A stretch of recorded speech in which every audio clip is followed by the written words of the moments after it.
Dylan, you are. Brilliant. Welcome to the Let's Talk Digital Marketing podcast. And it's my pleasure to have us as a special guest this week, Frank Marsh from the Frank Marsh Centre of Excellence. Welcome, Frank. Good morning, Mike. We've known each other for a number of years, and it's always good to reconnect with you, good self. Oh, it's always a pleasure to talk to you because you're always very positive and you're always, so much about sales. And I think, anyone who's watching this interview, they'll walk away with something that they can use in their business. And hopefully they'll find out more about what you do and how you can help. Yeah, no problems at all. I'm in your hands, so you just start when you want to. Yeah, I'll fire away. So just what I want to go over first is how you got to where you are. Like, did you start off as a salesman? Did you start in another industry and go into sales? Okay. Let's rewind back into the black and white days of TV. And I came out as a marine engineer following an apprenticeship. And it was just in that period of time that I was playing football, and I got chatting with a guy who worked for the Prudential Insurance Company. And that's when my life for sales really truly started. I started as a salesperson with Prudential, original man from the Peru, for those who can remember. Yeah. Working the territory, collecting premiums, selling insurance, assurance, general branch, working for 4.5, 5 years within the Prudential. So it was my start in life to selling, a great grounding, because every person I called on was a different person to sell to, and they had to have a different way to sell to those people.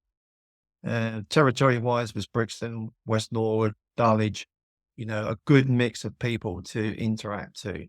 And that's really truly where I started. And from there to today, I've walked through 34 plus companies now around the globe in sales, both working within, helping, consultancy work, mentoring, tutoring, putting workshops together on what Frank Marsh knows that works out there in the marketplace, teaching it to others, and dare I say, getting paid for it. Yes. And so you should. So, and that's allowed me to work with some fantastic people, be mentored by those fantastic people. So it's not just me, it's about me learning from others and passing it on, and seeing how those people have moved from where I engaged from day one with them through to where I left them with a legacy, to where themselves and their business have thrived. And that's certainly from the mentoring point and the coaching point and the tutoring point. So I've learned a lot in those years, and I still get out of bed in the morning.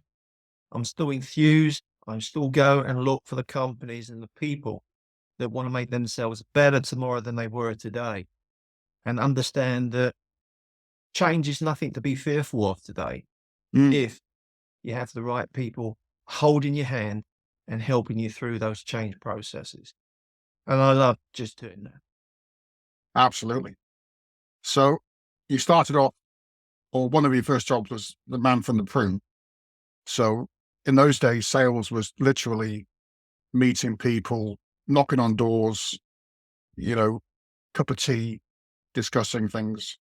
Do you think that those principles are still the same, but they're just transferred over to a digital platform or digital age, like a virtual cup of tea, virtual door knocking? I think situations in selling have changed.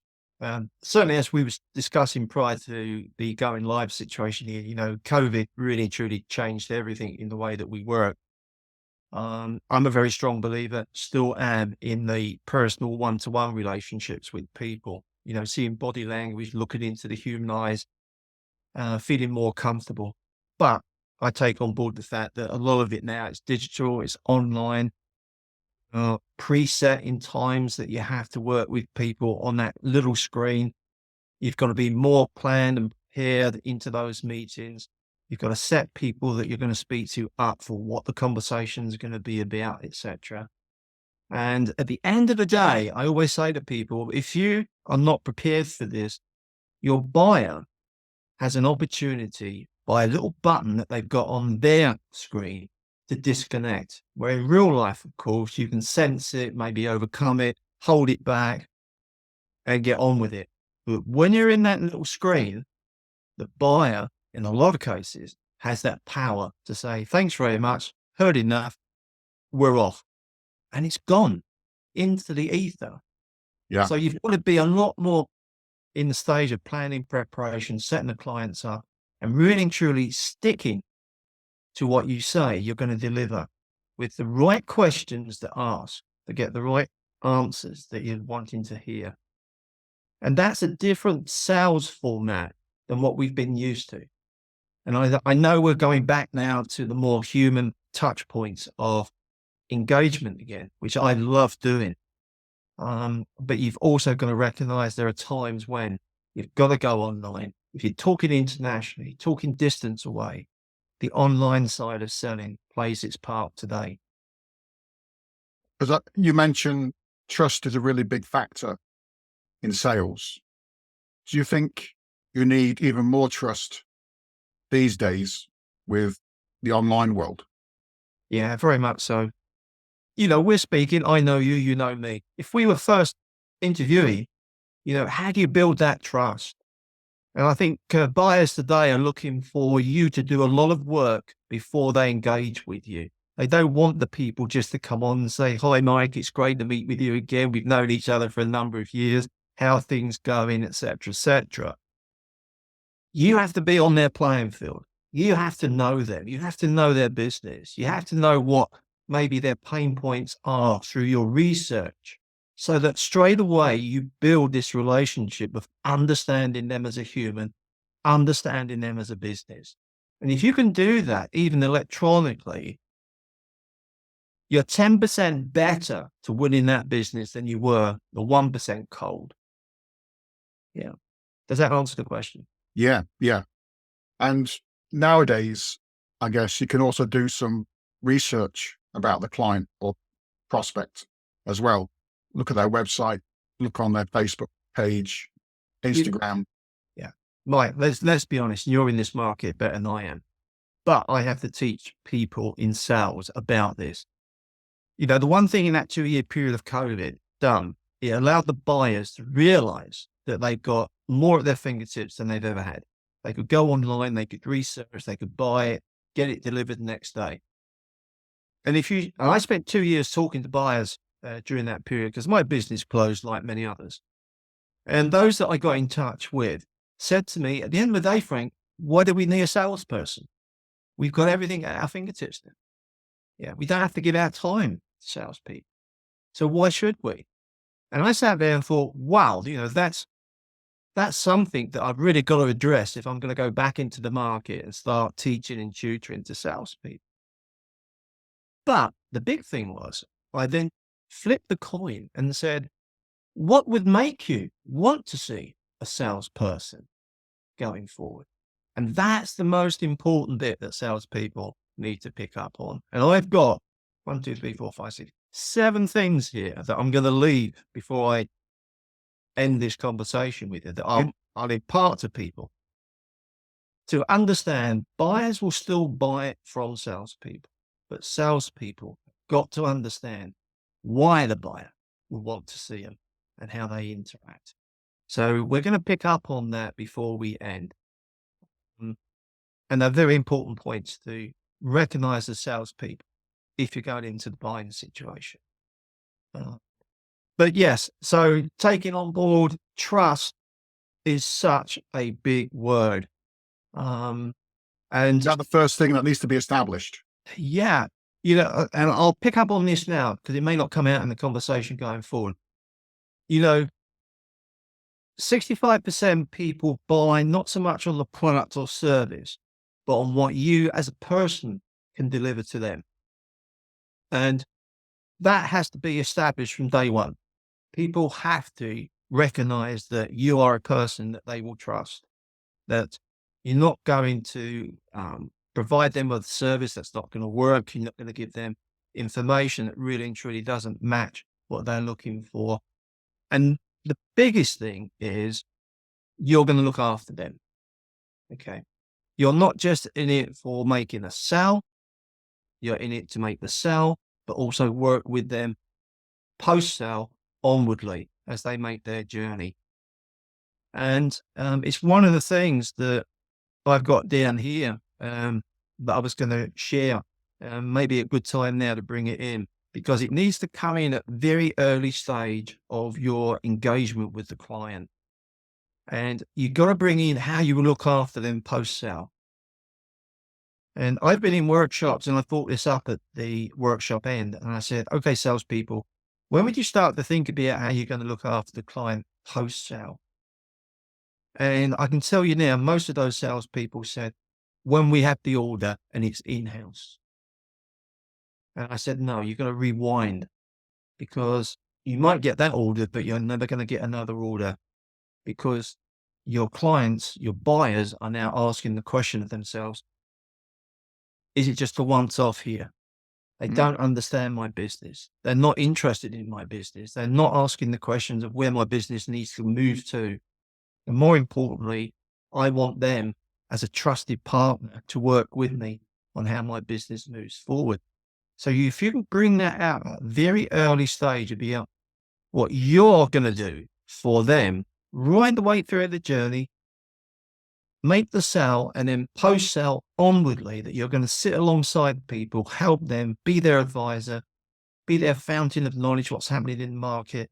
If they do need to make a change in direction, hit roadblocks, they know that you're going to be alongside them to help them round those situations. And if you can get that out early in the engagement, trust factor goes up very quickly. And that's what you want. Yes. And how do you handle for example, the price objections? Okay. Is it about building value so price is then justified?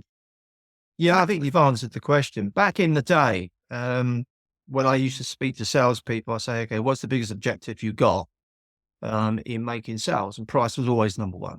We're never cheap enough. Everyone's cheaper than us, etc. If you ask that question to salespeople today, it's around about 5 or 6 down in the list of the importance. But price is always a very important fact. So you've got two options. You're always going to find people that you talk to that will always buy on price and they'll buy from anybody because it's cheaper. You've got to ask yourself, am I in that market? Am I in that pond swimming with everybody else where really and truly I'm a nobody until the price is right? And then someone might ring me and buy me. But are they going to buy more of me going forward?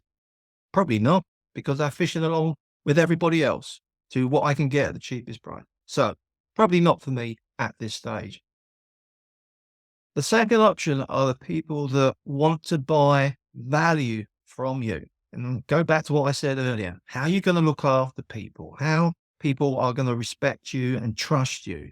What are you going to provide for them as a service, person, whatever it might well be? You build that up to a point where they can't say no. Yeah, you'll know what the budget is. You know what you're probably going to be aiming at. And sometimes you have to tailor it. But if you speak about the value, and the other thing is the what if question. If you've done the road work, if you've done everything, you've planned, you've prepared, you've engaged, you've asked the right questions, you can sense where the client is really truly feeling pain and what you can do. If you've done all of those and ticked all those boxes and the client said, yes, yes, yes, yes, there should be no reason why the client should say no to you when you ask for the order. Okay. So value today is so, so important. And you've got to know where that value is. And here's a funny thing, a little exercise that I've asked people to do. Write down the 10 things that makes you so great. I've been in the business 35 years. I've got a fleet of vans. We've got 3,500 product range in our thing. Whatever it is, you write it all the way down. And then you say to yourself, who's my nearest competitor? And if you're in sales, you should know that anyway. And then you go down their 10, compare it to yours. 99.9% of the time, they're identical. So why would the buyer buy you, Mike? And sometimes it's buying you, not what you're about, that the buyer is interested in. So the person themselves, the personality, what you personally are going to do for them comes into the mix. And you've got to stand by what you say. And that's where the trust factor comes in. If I say I'm going to do something, I'm going to do it. Yeah. Don't just say it. So again, you're building up on all these trust factors that you can bring into the value as well. You know, we can talk about trust and how you build those values, on a daily basis, not just here today.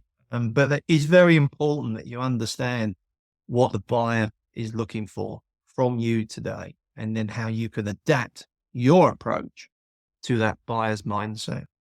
Yeah. But is it about making sure you ask all the questions that need to be asked, the important questions, not being scared of asking questions which you might think would offend the prospect?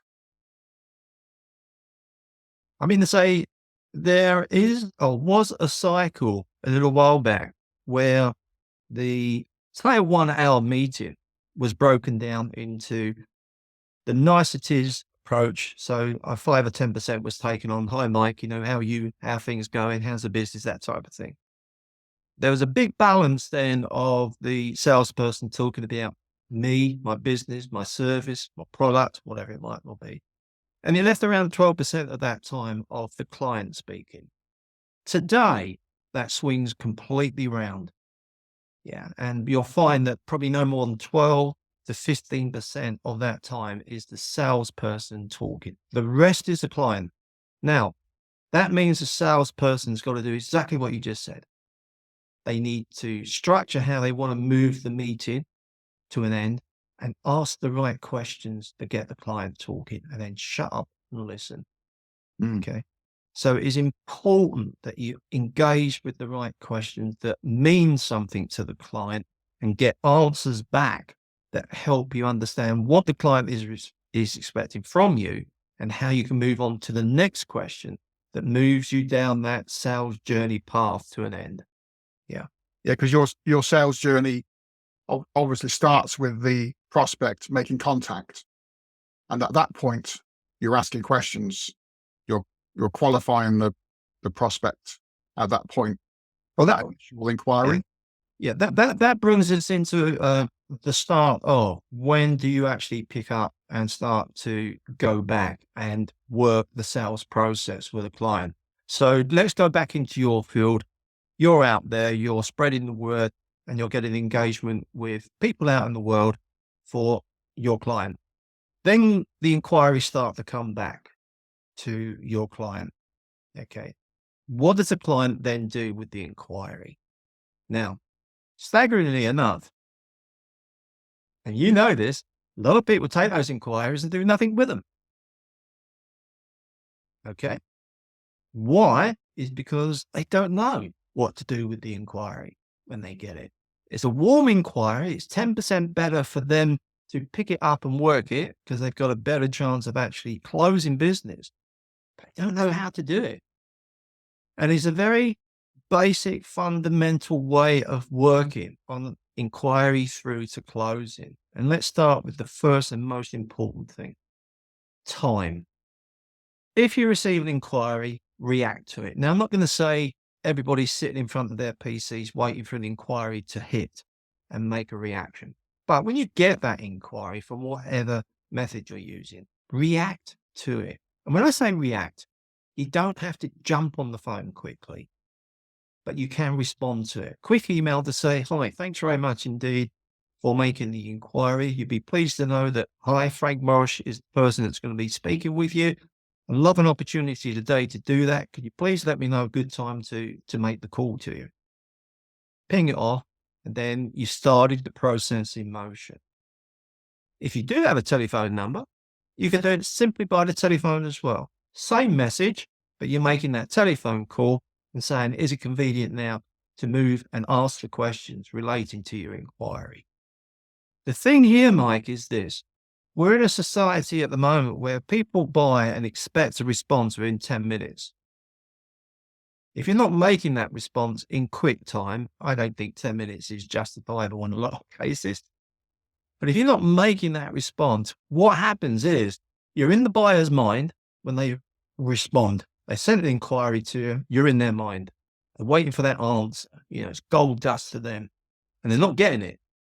And now they're moving on with other bits and pieces in their daily life. What happens? You start to fall out of mind. And a day, 2 days later, when you make that first impression, probably the buyer might think about you, but more often than not, they're probably going, sorry, who are you? Why are you ringing? And you're back on the back foot again. So first thing is, whenever it's possible, make that quick response to that inquiry. Yeah. That's the first thing you must do. And if you put something in there to say that I'm going to ring you today at 3 o'clock, guess what? You make that call today at 3 o'clock. Nothing moves. And then once you've made that connection, then you can engage to the more important things of the questions you need to ask, to why they've made the inquiry, what's important to them. Yeah. How can you help? What needs to happen? What's their timescales, budget, all those wonderful things. You can engage with those either in steps. So the first point is to understand more about the client, why they made that inquiry, what happens if they don't do anything going forward, how serious are they, quantify it.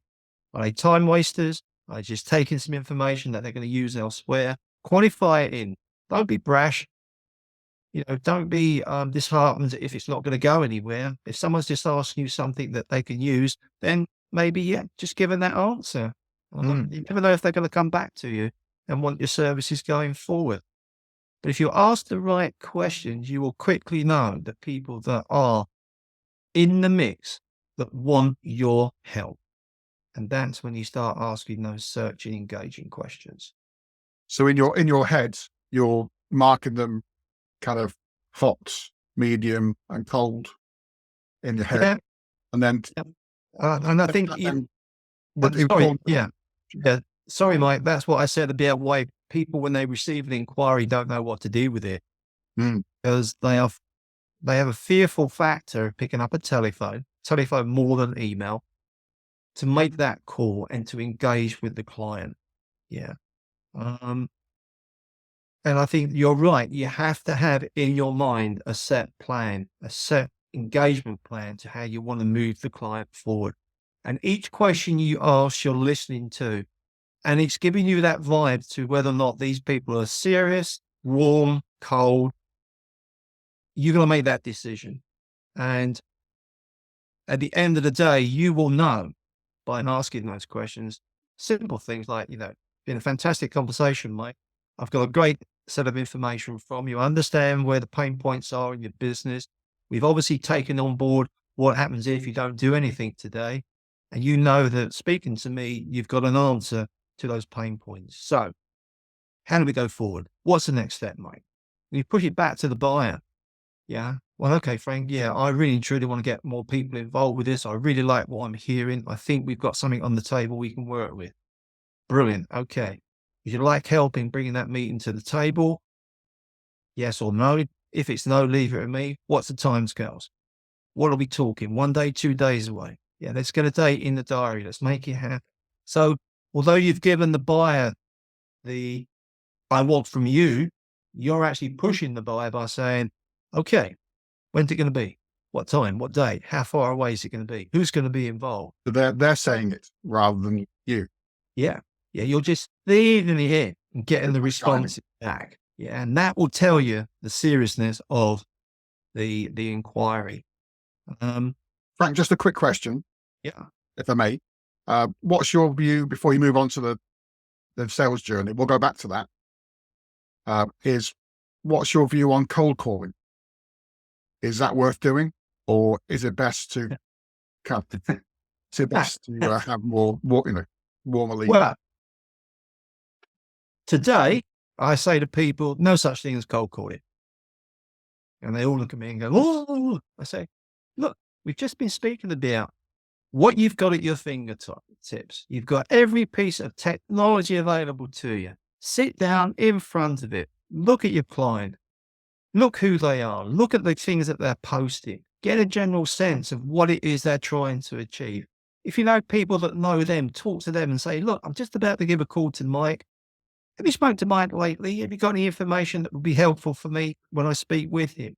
So you get as much of that information up front before you pick up the telephone and make that call. And I say to people, if you don't know why you're picking that telephone up, then don't pick it up. Yeah. So planning, preparation, know your client, try to get on the playing field of interest with the way that you approach to them. Now, that's now aided by that wonderful thing called artificial intelligence.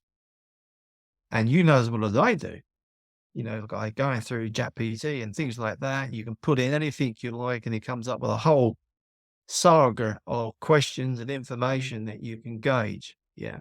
So there should be no reason today for saying it's a cold call. You should be semi-warned when you pick up that telephone call for the first time about who you're ringing, what their state of play is, and asking them a very simple question like, I've been doing some research on the business, really impressed with how you're going X, Y, Z at the moment.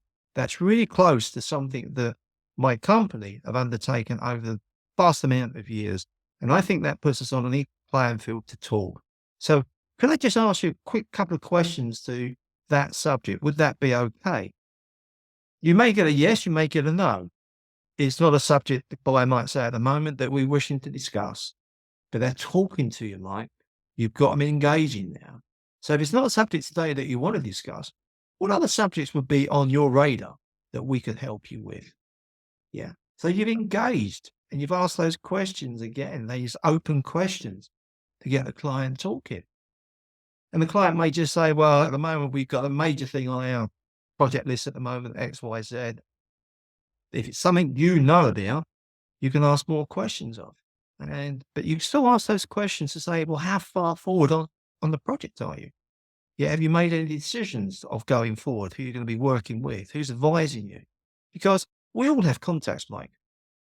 And if it's not for me at the moment, I could probably say to somebody, look, I've got an opportunity here that I can actually get you in front of a client to talk about. And it just happened 2 days ago with a client I'm working with, just on that principle. 50% of what the client was looking for was for the company that I'm representing. 50% was with another company that we could bring in as a partner. I'm just trying to think of the word where you now engage with people more often than you did in the past. Collaboration. So we made a collaboration with this other client. They tick the boxes for the other 50%. So suddenly I can say to my client, yes, we can handle 100% of what you're asking for. That's the big difference in the market today. Not saying, sorry, not interested, not our field. Find out as much as you can. If the client is trusting you, why not help the client out with a contact that you may have? It's about helping the prospect, helping the client. And here's an order coming through as we speak, Mike. Excellent. Or not. Okay, it's been picked up. It's okay. You want to cut that out when you're doing your script. No, it shows how popular you are. Yeah, how live we are. You are. Yeah. So we got the discovery call would be the next part of the sales journey after the inquiry. Yeah. It's the plan and the follow-up discovery call that's important. So you've made that first approach saying, this is who I am, best time to call, et cetera, be telephone, etc. Whatever it might well be, you've made that first introduction.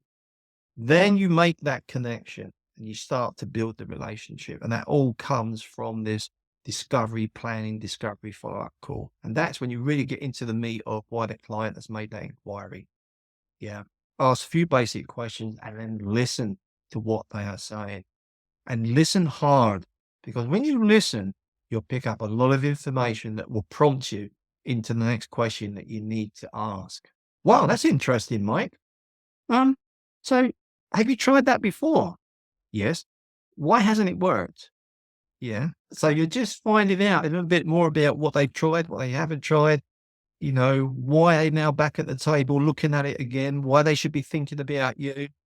You're just asking those searching questions to get a better understanding to why they're back at the table now, looking for you to maybe give them some help and guidance and advice, consultancy, whatever it might well be, closing the business. So ask the right questions and get them talking. The big thing with any buyer or business owner is they will talk about their business if you ask them the right questions. Mm.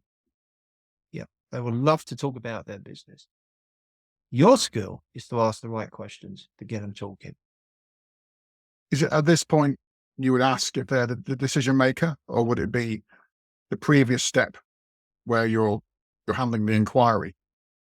Um, I think it's more prudent if you've got a one-to-one, either technology-wise or face-to-face, to start asking the relevant questions. Um, the initial one that you make from the inquiry is to say, we've got your inquiry, we value it. Hi, it's me. I'm going to be making the call. I'll be looking after you. I'll be asking the questions and getting the answers and working through your journey. So you set that scene as you're the person, you're the expert. They're Mm. looking at you as the expert. When you make that next connection, that discovery call is using your expertise to ask the right questions to get from them all the information that you need, including where do they sit in the decision-making process. Now, if you're speaking to a sole trader, that's obvious. Yeah, it's you. But if you start talking to businesses that have maybe an outsourced department that looks after purchasing, or an in-house one, finance, could be other decision makers in procurement, you need to know where the person sits. Is it their budget, or are they just speaking on behalf of? Yeah. And you can pick that up quite easily. You ask the question, what's the process of making an order in the business? Does it come directly from you, Mike, or is there a process? Just run me through your process. Mm. And you'll get to know then, oh no, I can't do it. I've got to go to procurement. I've got to get their buy-in. Yeah. Okay. So you've got to remember, they reckon now in business today, there's a 5.5 decision makers. I don't know where the half is, but let's work on the 5. And if you think about decision makers in business today, they're always not in procurement. They're not always in finance. They could be the user. And a lot of people, certainly if they're selling products, forget that if someone's actually handling your product, they can actually have the strength to be able to say no to any new product coming into the business. So you need to get them on side at a very early stage. So identify all the people that buy in the operation. And if there are multiple buyers, bring them together, get them all talking with you together rather than remotely. Yeah. But if you've got a good contact, that contact can do all that work for you. They can get those people involved, bring them to the table, and they can be your ambassador for getting you into the business. Yeah. So it's important to, have you got money? Whatever we're talking about, have you got some money to spend? Yeah. Um, are you the person that can say yes or no? If no, well, who else do we need to bring into the decision-making process? And it's important that you recognize that, because they could have different buy-in reasons to why they need your product than the person you're speaking with. So all those are important things to bring in, but you can bring it in a nice way. You don't have to Yeah. be harsh. Yeah. Yeah. But it is Have- something that you can ask very quickly and early in the conversation. yeah, absolutely. And have you come across a situation where it's the spouse who is a decision maker, not Oh, with the ball? very, in very much family businesses. Yeah. Um, Family businesses are great to work within, but okay, each part of that family is a decision-making process. And it's sometimes a tough one to understand, to be able to facilitate between the person you're speaking with, who could be the husband, and the spouse sitting over here, who's the decision maker. Yeah. And you're sitting in the middle. And that's where the skill sets of buying or selling, sorry, today come into their own. Being able to handle that type of situation. Yeah. Not be frightened of it. Well, one of the things I've done over the years is help the smaller business move into the high street, to be part of a high street brand, if you like. So they've got a fantastic product. They've been looked at by a high street brand name, and they're interested in buying from this supplier. But the supplier doesn't have the business acumen to be sitting at the top table with procurement directors from those big high street brands. So I sit as the facilitator. I sit between the supplier, knowing the supplier, how they can work, what they can deliver, etc. And I can listen to the procurement side of the big brand company sitting out asking the questions, difficult questions that the supplier can't always understand and answer. And I sit in the middle. So I help the smaller supplier understand what's being asked of them. Now, in some cases, as it has happened in the years, the supplier starts to see pound sign coming up because it's now suddenly talking to a big brand name over here who's saying, we want you in the UK, we want you in all our stores, etc., etc. Big money. Supplier sitting here thinking, oh, this is it, brilliant, fantastic, I've won. That job for me then is to say to the supplier, whoa, sit down a moment, let's think about this. You don't have the resource to hit 365 branches in the UK. You don't have the trucks to be able to deliver the 360. So let's be realistic. My job then would be to say to the purchasing and procurement, look, this is the capability how we start today. So where can we start? You start small, you prove, you get trusted. They know the quality of product, the service you deliver. And as you deliver that service, you can expand and take on another part of the country or whatever it might well be, softly, softly. And that's what sometimes you have to do as that facilitator in a meeting, Yeah. like husband, spouse, family businesses. Be that facilitator. Recognize all the power plays that are going on, but you have to work it so that you get, at the end of the day, a yes to the order that you're trying to promote to. Not easy to do, Mike. Got to say, I can imagine. it's not always easy to do. But yeah, So the next step would be the quote proposal, yeah. or no, we're not jumping anything, are we? I think the No, next. no. I mean to say, once you've done the discovery call, you then got a much better idea of what the landscape of that business is going to be looking like going forward in the time duration as well. What you then need to do, of course, is open a door, walk through and close it. And the way you do that, of course, is aligning what you have, services, product, yourself, to the storyline that's just been given to you. Yeah. So you're now mirroring with the answers, the questions that you've asked and got back from the client. So you've got that picture, you've got that mirage sitting in the desert of what the client is looking to move towards. You've got all of that. What you now need to do is align yourself, your service, your company to what the client is asking for. Yeah. And the best way to do that is the qualification stage. So, Mike, what I understand in the conversation so far that we've had, and thank you for the run of the information and the time, is this is what your current situation is. This is what you've tried so far. This is what's happened so far, and you need still to progress. Would I be right in understanding all of that? Yes. Fine. Right. Let's go back to point one. This is what you're facing at the moment. What we can do for you is this. And then you start to align yourself with those 4 or 5 pain points that the client has. Yeah, you recognize them, you know what they are, and you know you can overcome them. So you just align what you can do service wise, product wise, you wise to those. And you tick them off. You say, have I got that understanding correct? Yes, you have, Frank. Brilliant. Fantastic. The next one that you mentioned was this. So let's talk about how my service, my company can help you there. Have we done that? Yes. And you gradually tick them all off. It's what I call the ABC of closing. Always be closing. And if you do that at each stage, when you get to that vital point of saying, I think it's time now to move forward. Let's shake hands. Let's get it on in order. Let's make it happen. They can't say no. You've covered all those relevant points off.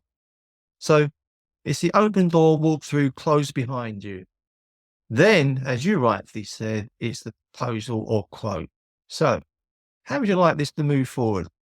Would you like a formal proposal or a quick quotation? Now, here's the thing, Mike. If it's a quote, are they really serious? Are they looking at it from now that they want to order, or they just want a budgetary cost to go into their financial situation for next year? You've got to determine that.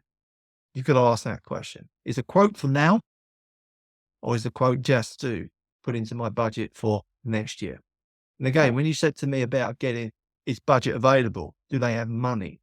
Yeah, that's when those two align with each other. Yeah. Proposal, totally different. Proposal is a document that ends with a close. It is a document that is saying to the client, you are prepared, yeah, to work with me, what I've offered you, with the prices, with the contractual arrangements, in paper format, readable, signed, we're off. Yeah. Yeah. Contracts, The everything. contract. Yeah. A lot of people say, I'll send you a proposal. And they sit down and word it out to what we've discussed and send it off. Say, that's a proposal. Proposal is where you do that, but you deliver it in person, go through it with the client, and what you want at the end of it, virtually the client to sign it. Yeah. It's a document like a contract. Everything is in it. Everything has been recaptured. Pain points, what you can do, delivery, service, price. And maybe if you want to, an appendix to how you're going to look after them post the sale. But it's a workable document that you go through with the client or go through with the buyers that are Yeah. involved. Yeah. If there's more than one. And it might be a presentation to do that rather than a document, but you hand out a document to everybody. And I always go by those early questions of how serious are people? Is this just a fact finding mission where they just want a quick price, put it into a document for later on, or are they really serious, which is going to end up with a proposal? A proposal, bearing in mind, is putting me, the supplier, on the spot as well as the buyer. Yeah. So I got to make sure it's right. And the buyer needs to read it and says, yes, they've covered all the points that we need. It's a contractual document that hopefully at the end of it, the client goes, love it. Leave that with me. Here's an order number. We're going. That then brings us on to the final bit of the close. Yes. Now, interestingly enough, I forget what the facts are, but I think it's around 63%, if I remember rightly now. 63% of people don't ask for the order. Yeah. So they've gone through all that process. They've been nurturing the client, meeting the client, cups of coffee, all those wonderful things. Proof of concept, if you understand what that means, which is like a trial basis. They've gone all through there. Proven 63% of salespeople don't ask for the order. Why? Go on, Mike. Why? Fear. Fear of the client saying, no, not yet. Fear of rejection. Objection. Yeah. Remember what I said to you about always ticking the boxes, the qualification stages. If you're ticking those boxes off and the client is saying yes, when you get to that point of saying, I really love now to work with you. Let's make what we've just discussed happen. Are you up for it, Mike? Yes, we are. Let's shake. Let's make it happen. However you want to close it. If you've ticked all those boxes off, there is no way they can turn around and say no. No way whatsoever. Unless they weren't serious from day one. Yeah. And that's where you've let yourself down because you haven't qualified that from day one. But if you've gone through all those meetings, all those stages, all those yeses, you get to that final one where you say, let's make this a partnership. Let's make it work. Let's shake on it, get it installed, whatever it might be, make it happen. We're ready to rock and roll, yeah? So it shouldn't be a case of just crossing your fingers and hoping they're going to say yes. You kind of know they're going to say yes because you've covered everything and you've dotted the I's and crossed the T's. Cross the T's. Yeah. Yeah. And that's why it's so important in that relationship of trust building and everything else that goes through that engagement of that sales cycle. that you build in to that relationship with the client, that you're always, always qualifying and getting a yes back in a nice way. Yeah. You've raised that objection. I've answered it. Have I ticked the box, Mike? And you can be as blunt as that. Have I ticked the box? Yes, you have. Move on. And all those boxes get ticked. So when you get to that point of saying, I don't think there's anything else we can do apart from let's work together, I'll say, yeah, great idea. Let's make it happen. Yeah. Wow. And that's a very important factor in selling today that you have to go through. The last thing that you want is spend 1 month, 2 months, 3 months, whatever it is, talking to a client, get right to that stage where you believe it's right now to ask for the order. The client goes, no. In actual fact, I said no because, a little while back we spoke about X, Y, Z, and we weren't really and truly clear or happy on the answer that you gave.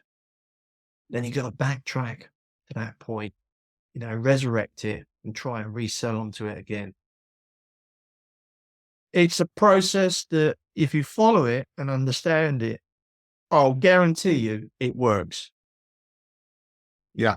Yeah. It And it's rock works. solid. It's rock solid.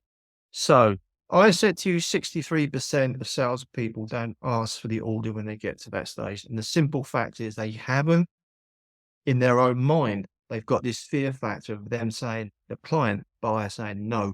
And they know, I reckon, that they haven't ticked those boxes all the way through. And the objections are going to come out. Yeah. And the salespeople today have got to qualify those stages and keep asking for those qualifications. So if I'm understanding you correctly, what you've asked me for is this. I've responded with this. Does it meet? Yes, it does. Fantastic. Tick the box, move on. Yeah. So let's think about what puts a smile on the seller and buyer. Okay. I've already said that 70% of buyers back in the days of the pandemic, 2 years, didn't need to have salespeople. They had everything at their fingertips. So I flipped that coin and said to the buyers, what would make you see salespeople today? And here are the golden answers. Number one, understand their business. So remember what we've gone through? Planning, research, find out about the client, find out about the person. Look on social media, like look on LinkedIn, find out as much as you can. Speak to other people about them if you can, before you ever pick up a telephone or try to engage. And engage with something that you believe is soft to them. Okay. So understand their business. Credibility straight away is being built. Trust is being built. You are the expert. You should be giving them insights to the trends and what is happening in the market. So from that planning and research, come up with what the trend is looking like, what other people are experiencing in the same walk of life as the client that you're looking to prospect to. Communicate effectively.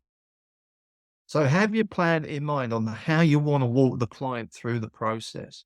Yeah, how you want to lead them through the process of the sales process. Yeah. And ask them the right questions that really and truly get the answers back that help you move them to the next stage. So communicate effectively. Don't waffle. Don't throw in all the abbreviations in the technical world that there is today. Yeah. Speak to them in your language, their language. Demonstrate value. Now, this is something you brought out earlier on. What is the value of me working with you when there's many other people that I can choose? And that can come down to your service, testimonials, years in the business, the product that you deliver, what it does, sorry. You can do all of that. Or it can come to you. As I said to you, if there's no differentiator between you and your nearest competitor, why would the client buy you?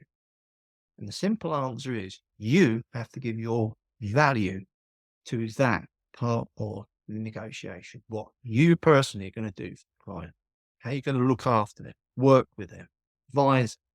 Yeah. Carry on telling them what is happening with trends and market trends and insights to the market. So they're always aware of if they've got to make a move, you're advising them towards that move and you're helping them to make that. Yeah.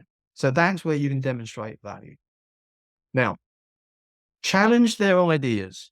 If you're strong enough and you have a belief in what you're selling or promoting, and you've heard the client say, well, in actual fact, we believe we will be going down this route and these are the reasons why.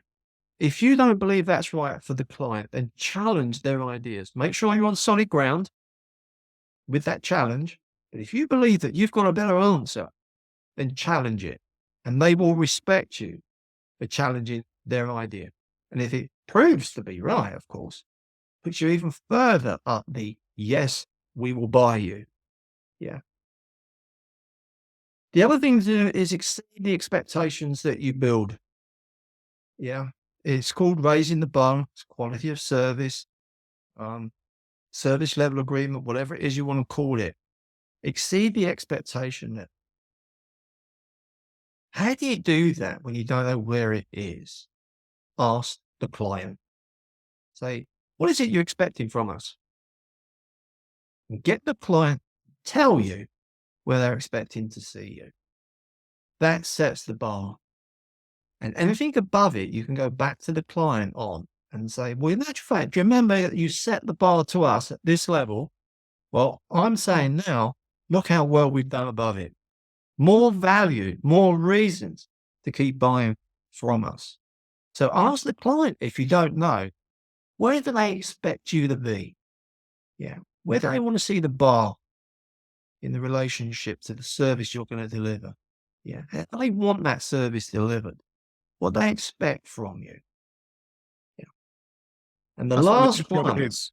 Sorry, sorry, I'm saying the beauty of it is that if they're satisfied with your service, they will buy from you again, and they will also tell other people about you, which makes your life a lot easier when you're selling to someone else.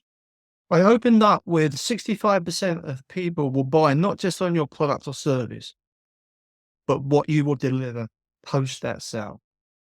So if you know that and you can respect that and look after those clients, you've got a ready-made income. Yeah. You just got to recognize the fact that you've got to look after people. You've got to ask questions about where they want to be, how they want to get there. Can you help them get there? Either yourself or through your points of contact. Yeah. They trust you then that you understand them and their business and where it needs to go. And in my mentoring stage over the last 3 to 4 years, I've worked with some really fantastic ladies. It was all based around the Women in Business mentoring program. And I've seen where those people have come from day one after 12 months being in the program to where they are now. And I can sit back and go, what a fantastic journey that they've had. Yes, I like to take some kudos as well. And they normally do give that kudos back to say, what a fantastic person Frank has had with the business and how he's got us to where we are. I can just sit back and just see the stars that shine after 12 months of working with people like that. And it's all about working with the person. Yeah. Challenging that person. When someone says to me, oh, we're going to go down and do an exhibition. Why are you going down to do the exhibition? How much is it going to cost? What do you think your return on the investment is going to be?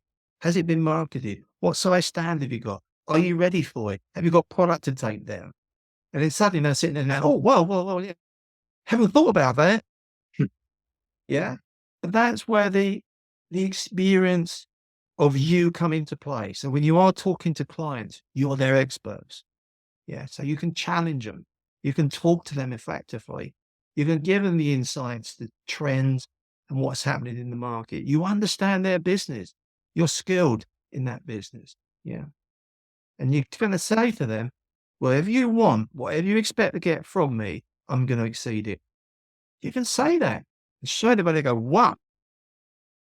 How are we going to do that then, Frank? Well, I'll tell you what, let's shake hands. Let's get the business running and I'll show you.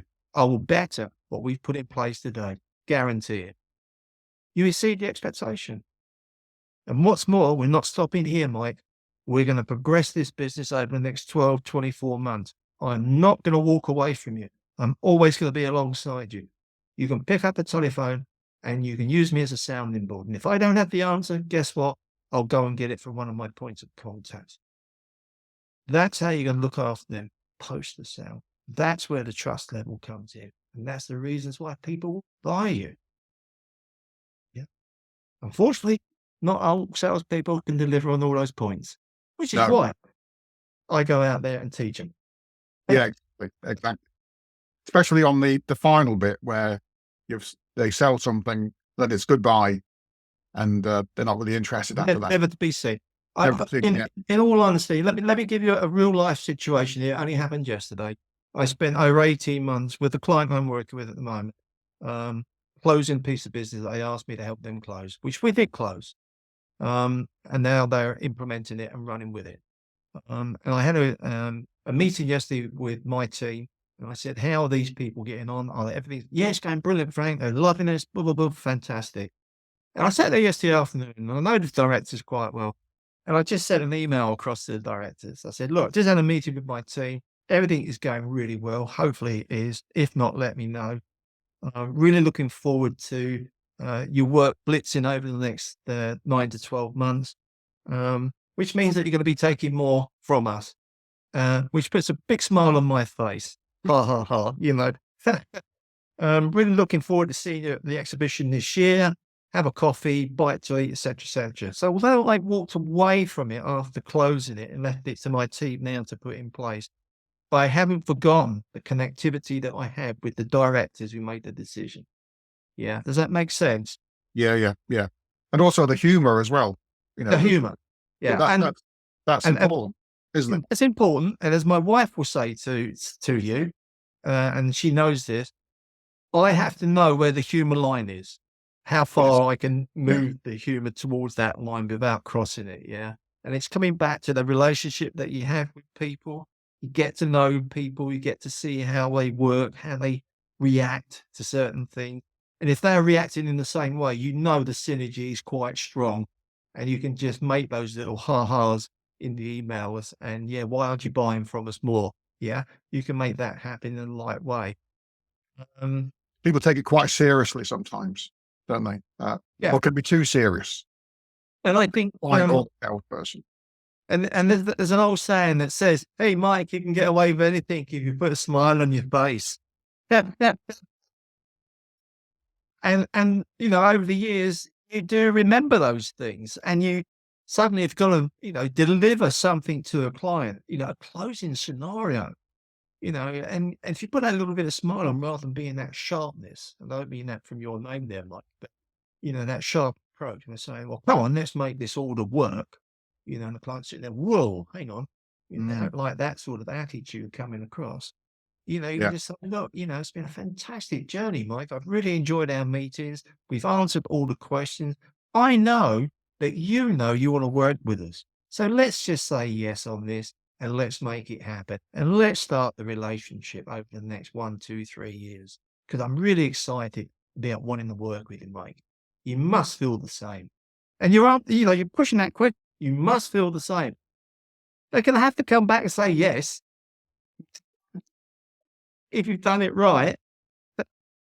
I think also you've over delivered on this interview as well. You've definitely given lots of value to. I don't even know where we are on time, Mike. What have we got on It's time? flown by. It's flown by. I've not had a chance to ask you the more informal questions yet. Yeah. Which if you don't mind, I'll get into because we'll be closing the interview Yeah. soon. Go for it. Go for it. Yeah. So, what would you say was your favorite book? Your best bedtime reading book?